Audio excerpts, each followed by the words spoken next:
Well, the second leg of the quarter-final matches of the UEFA Champions League will come up on Tuesday and on Wednesday. I know that so many people already think in their mind that we have the semi-finalists already. No, it doesn't work that way in football. We're still going to play the second leg of the UEFA Champions League this Tuesday and, of course, Wednesday. Welcome to another edition of Sport Hangout. My name is Toby. I've got JJ. How you doing? I'm good. It's fine. Great to be here again. But let me even ask you, most of these ties, they are dead rubber game. In quotes, like, there's no need for a second leg. I mean, Bayern Munich defeated Real Madrid in the first leg. No, I mean, you don't expect Real Madrid to beat Bayern Munich in the second leg. Arsenal won their game away from home. As bad as Arsenal is right now, people still expect Arsenal to progress. Yeah. And for Barcelona, well, they lost the first leg at home.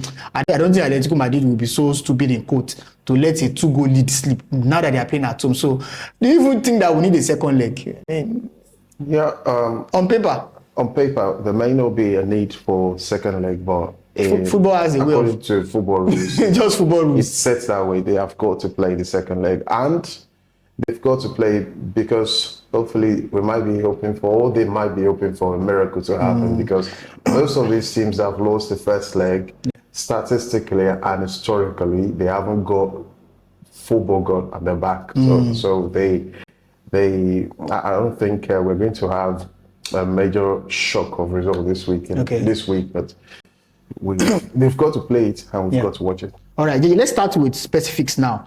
Atletico Madrid won the first leg 2-0 away to Barcelona. The second leg will be at the Wanda Metropolitano. Over the weekend, they rested a couple of their star players because, of course, Diego Simeone has already been thinking about the second leg. They are playing at home this time around. Some Barcelona fans still believe they can do a remontada. I mean, they believe they've got the quality. There's still Lamine Yamal. They've got other players as well. But do you think that Barcelona, they have the quality of doing a remontada? Because the last time out, remember the Spanish Copa del Rey, Barcelona won the Atletico Madrid won the first leg 4-0. The second leg, they were close to being eliminated. They went defensive. Then Barcelona started scoring and they almost won that game. Do you think that Barcelona have every quality, they have all the quality to overturn this deficit? It looks very big, but it's not impossible, right? I think Copa del Rey or Spanish Cup is different from Champions League. It's different, and Atletico Madrid went to Camp Nou to play against Barcelona. Does that matter? Does that really matter? But now Atletico have gone to Camp Nou and beaten Barcelona in the Champions League, and now they're coming to Wanda Metropolitano. So it's a bit different concept, and it has a different look around the game now. But for Atletico, you see, the thing about Atletico is the manager. He's got experience. Yeah, he has experience. He's been at the club for over 15 years, and I think I always say that there's stability in that team. He's coached the team to stability, and they are well drilled. They know what he wants at a specific. And defensively, they are compact as well. So now I don't think they are really chasing too much. 2-0. It's not 2-1. 2-0. 2-0. And yes, the first goal of that game might decide what the outcome of the tie is going to be. If Barcelona score first, maybe in the first 10 minutes. First, in the 10 minutes, even in the first half, it's going to make for a tense second half and pretty nerve-wracking ending to that game. But if Atletico Madrid were to score first, that's game over. And statistically, they've met twice before now. And on those two occasions, in the quarterfinal as well, on those two occasions, Barcelona were eliminated by Atletico Madrid. So this is the third time they are meeting in the Champions League history in the quarterfinals. So eliminated twice by Atletico Madrid. Will they be? Atletico Madrid have history in their favor. They have history in their favor, and it looks like they are repeating. They are doing a three-peat over Barcelona in that stage of the competition. And so, statistically and historically, it's not in Barcelona. But do you think Diego Simeone will go defensive? Diego, I does he even need to go defensive? He's going to be totally defensive. In fact, now is the time to capitalize on Barcelona's high line structure, because they will come looking for goals. Yes. And so Atletico will score as well. It's going to make for an interesting. So there can't be any remontada. There will be drama, but there won't be remontada. But there could be tense moments. No, I mentioned it last week that there will be drama. It's a game that's set up for drama, dramatic ending, and we had loads of Barcelona fans, they want remontada. They want to come back. They want. It doesn't. But JJ, let's go historically. In 2017, Barcelona lost the first leg to PSG, 4-0. Remember under Unai Emery, but at Camp Nou, they won that game by 6-1. So nothing is impossible. But understand that you were talking about PSG. Okay, under Unai Emery. You must also consider the structure around PSG, the psychological structure around PSG. It was a repeat of winning first leg and losing the second leg. They were consistent at it during that period. But now it's historically too. I've just given you the history of the game between Barcelona and Atletico Madrid in the Champions League quarterfinals. They've never beaten Atletico Madrid. Wow. It's always full of drama, and eventually Atletico have sailed through on 2 occasions. Now they are going through again. All right, let's go to the other game. Talk about the other game. Liverpool, they were playing at Anfield against PSG. They lost the first leg, 2-0. But Ancelotti, Liverpool manager, has been talking about the fact that now they are playing at Anfield. He expects the fans to to support them. That they are still in this tie. But against PSG, they are champions. They are defending champions of this competition. They got quality players, and that was the same thing Chelsea fans said. We lost the first leg at Stamford Bridge. You can do a remontada, but no, there was no remontada for Chelsea. But for Liverpool as well, they are playing at home. Liverpool have been having a kind of mixed bag season. They've been very poor. I mean, over the weekend, they won their game, beating Fulham. Do you think that will be a confidence booster for them? But this against PSG, they need to score at least 2 unreplied goals to force the game into extra time. I think on Saturday, a lot of their stars were rested. Brilliant. Yeah. They performed well. They didn't really rest too much. I think they rested about maybe Hugo Ekitike and most of their performers, most of the big guns in that team really came to the party, and they performed brilliantly. And there was this young star that that's 16-year-old. Well. So it's like a contention now who starts against PSG tomorrow and who doesn't. Last season they met as well. They beat PSG away from home. PSG beat them at home and were eliminated on penalties. Yeah. And you talk about 2022. But PSG had the Donnarumma, who was fantastic. They were eliminated as well. And you have, I think, 2020, they were eliminated. So it's around the quarterfinals, the past 4 or 5 quarterfinals they've played now. They've been eliminated maybe, I think, 3 or 4 times. Yeah. So that's why I said most of these teams that lost the first leg don't have history in their favor, and it's always crucial because tomorrow I see Liverpool, Anfield, the Anfield factor is always there, but 2-0 away from 2-0 to PSG. PSG aren't going to come there tomorrow and try to be a spectator.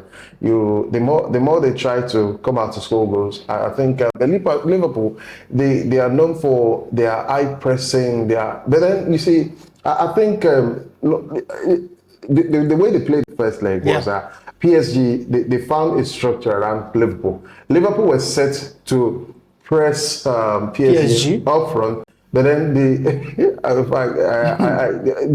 there are some. I see a team, that PSG team. I see that team as a team that apart from the coaching of the players also know what to do. The players also on the pitch, they know what to do. They tend to coach themselves. Yes. And the fact that Ousmane Dembele as a striker, you see him play almost at the centre back, midfield, also forms problems. Varashkela and the other guys too. They alternate. If you want to press someone like, say, you want to press their 2 centre back. Yeah. And then you are leaving space because for other players to exploit. You are never. Someone has a way of coming to drop to make it 3 centre back. So you were intending to press 2. Now you have 3.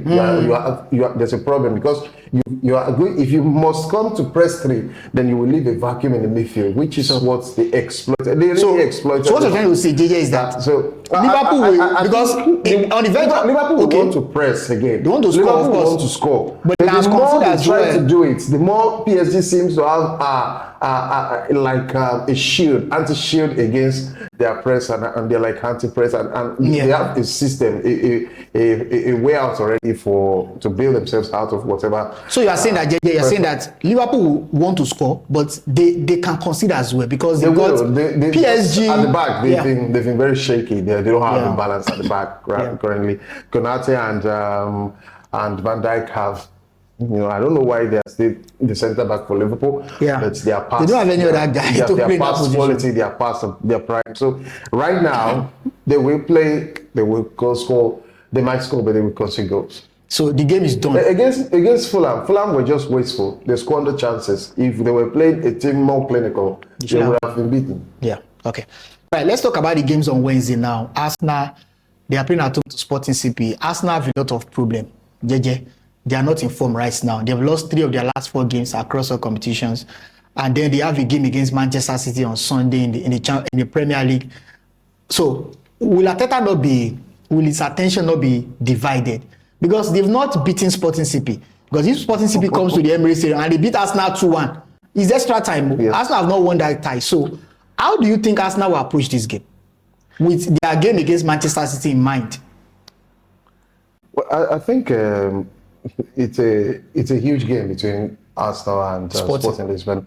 Yes, Sporting were just unlucky. Yeah, they were lucky. Yeah, because they had chances. And David Raya was fantastic. David Raya was the difference between Sporting and Arsenal on last week. But this, I think now Arsenal. The only thing now I think I really can't say emphatically about Arsenal is that they are playing at home. Yeah, because we saw over the weekend that they lost to Bournemouth now. They lost. For Arsenal, it doesn't really mean so much about that team. I think you see, the thing is, psychologically Arsenal are down. Yeah, and I just hope they are not down and out, but they are down. They are going down now, and it doesn't seem like any player is trying to address the situation, and no one is turning up among the big stars. Yeah. But for Sporting, this is a very hungry side. They are youthful, they are exuberant, they are enterprising, and you know there's something that comes with you now. They have nothing to lose. To be honest, Sporting has nothing to lose. Yeah, because so they are coming to the Emirates to try and shock Arsenal, just express themselves, just express, yeah. And Arsenal is the club that must be careful. Arsenal, they must be careful because now the pressure with Manchester City is there. It's waiting, yeah. The pressure to win at least a trophy. Now the only two trophies they can win now is either the Premier League or the Champions League. Manchester City are coming breathing right down the neck, and it does seem like if they have that on one part of their mind, yes, that they have the Champions League. That okay, if we lose out on the Premier League, at least we can try to win the Champions League. And the fear of losing out on the Champions League could play a factor they could play into Sporting's hands and eventually get beaten at the Emirates, which won't be too much of a surprise. Because right now, it will be catastrophic, but it may not be too much of a surprise because Arsenal right now are showing that shaky moment in their season, especially towards the end of the season. Okay. They are doing like a repeat of those moments. Like, yes, we are at the moment, and it seems we can crash down anytime from now. So I hope they can get that sorted. Otherwise, they'll be out. I'm going to get your prediction after we are done with the analysis. Let's talk about the last game. Bayern Munich, they were playing at home at the Allianz Arena to Real Madrid. Now, people have said, well, it's Real Madrid. They have the DNA of the Champions League. They are the most successful team in the history of the Champions League. Well, I agree with them because they have won multiple Champions League trophies. But against this Bayern Munich team, they are scoring goals for fun. Michael Olise, Harry Kane, Serge Gnabry. They've got quality players up front. Now, they lost the first leg, Real Madrid, at home at the Santiago Bernabeu, and it's very simple. It looks very simple on paper. For them to get back to this tie, they need to beat Bayern Munich by 2-0. And they will be by that they will be through to the semi-finals. But JJ, do you think that is straightforward to go to the Allianz Arena and beat Bayern Munich by 2-goal margin? This Bayern Munich team that likes scoring. If you look around this particular fixture and these particular teams in the knockout, there are some peculiarities about them. People talk about Real Madrid because they've won the trophy about, I think, about 13 times. Yes, yeah, they're the most successful team. Yes, that's what people see about Real Madrid. So it has masked their inefficiency. Yeah. Now, the thing is, Real Madrid have lost at home 6 times, the first leg, at home 6 times. And on those 6 occasions, they have failed to qualify for the next round. So history is not on their side too. Not on their side. For Bayern Munich, when they go from home, they have rarely lost a tie when they've won the first leg. In fact, away from home. In the past 31 ties, 31 knockout ties, when they've won the first leg, they've advanced 30 times. Wow. Which means they've only failed to advance once. As a matter of fact, the last time Real Madrid advanced while losing the first leg of the tie was in 1970. Long time. And it was against a team that only God knows how many people know. It's gone extinct. You cannot know that club again. That's Wacker Innsbruck. I don't know. That's the name of that. That's why they got extinct. So you have those sort of statistics, and then you are saying, and let's be honest with ourselves. This Bayern team, even without statistics, this Bayern team is terrifying.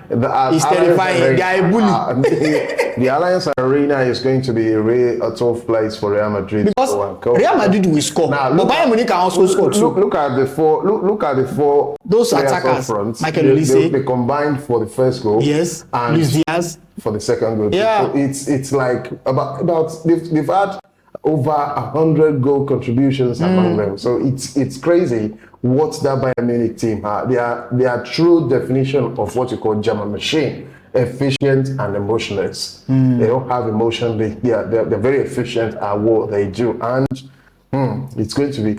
I've seen it since last week that is the end of the road for Real Madrid. It's not one of those seasons where they come back to do remontada. It's remontada. The two Spanish teams hoping to do a remontada are. Maybe the only thing they are doing now is montada. So it's over for them. I say it's over for them. All right, let me get your predictions for this game. Liverpool PSG. The prediction on the night, not aggregate. Okay, who wins? The tie, not the aggregate. Yes, Liverpool win. PSG will win. They will beat Liverpool again at Anfield. That's the wow. Barcelona, do you think Barcelona are done too? Yeah, no, the result on the night. Atletico Madrid will beat them again. Wow. In fact, Atletico Madrid will still score 2 goals. 2 goals. However it's maybe 2-1, but Atletico Madrid will still score at least 2 goals. Okay, so Arsenal Sporting. That's one is very difficult. But I think the result on the night. On the night, maybe 1-1. Things are for if it's 1-1, Arsenal will progress to the next stage. I don't see it happening as 1-1. I see Sporting scoring at least 2 goals now. It might be 2-1. It might be. If it's 2-1, it goes to extra time now. Yeah. If it goes to extra time, then Arsenal out. Wow. I think Arsenal are out right now. They be serious now. Yes, I'm serious. It's a psychological thing right now. Okay. So you think that Sporting will knock each week now? It's like Arsenal are sleeping. Okay. The pressure is way too much. So you think that Sporting will knock Arsenal? They will knock them out of the Champions League. That's what you're saying. If they play like they played against Bournemouth on Saturday, but they played like people strolling on the pitch. Yes, but realistically, if they played like that, realistically, yes, but I don't expect that kind of performance against Sporting. If they are able to muster, but because they won the first leg, if they are able to muster character and try to, I don't know, but they can still qualify. But if they played like they played on Saturday, they will not only be shocked, they will be dumped out of the Champions League altogether. At the Allianz Arena, Bayern Munich, they will still beat Real Madrid. Okay, so all right. And we will come back to this because you will see my predictions. Okay. So the only tie that you are not sure of is the one between Sporting and Arsenal. Could go either way, but the other ties they are done and dusted. So Arsenal will need to work hard to get over the line. Work hard. All right. To get over the line. Arsenal fans, JJ is not having confidence in you guys. He's saying that maybe I've been thinking. Henry, I've not been hearing from you, Henry. Well, I don't know. He's been unusually quiet. Henry, you've been unusually quiet. It's not yet blurry right now. Just wait till the end of the season. Let's get your predictions. I mean, that's our free for the UEFA Champions League. The second leg preview on Tuesday and of course on Wednesday. It looks like we have the semi-finalists on paper, but again, football is so funny. I mean, there could be shock, there could be a remontada, there could be comeback, but let's sit and see what Tuesday more boys will be sent out by more men tomorrow. So tomorrow and Wednesday. So there are some, and that's why it's Champions League. All right. So but a team is not even playing the Champions League. I mean, Man United. Don't mind the next time we meet my United. We always want to bring Man United here. And I'm JJ. Please don't forget to like, subscribe, share, comment, and turn on the notification bell. Subscribe to our social medias. Follow us on all other channels as well. We will be glad to serve you more content. And thank you. Bye.